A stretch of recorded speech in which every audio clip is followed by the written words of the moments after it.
Ano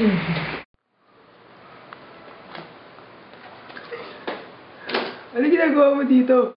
Parang may nabalita kasi ako eh. Balita ko, may underwear company ka na daw ah.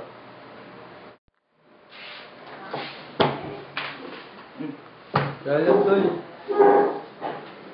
May problema ako eh. What's your problem, bro? Problem. Nalugi yung brief company ko. Makakabawi ka pa rin, makakabawi. Hindi ko talaga kaya. Feeling ko nalugi kami kasi marami akong kakompetensya. Sino ba yung kompetensya mo? Ha?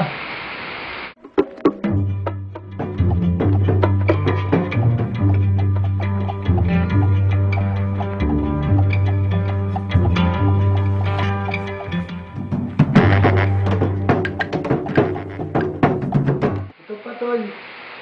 Hindi pa ako sinusuportahan ng pamahalaan. Anong pwede kong gawin? Ano? Eh kayo, anong pwede niyong gawin?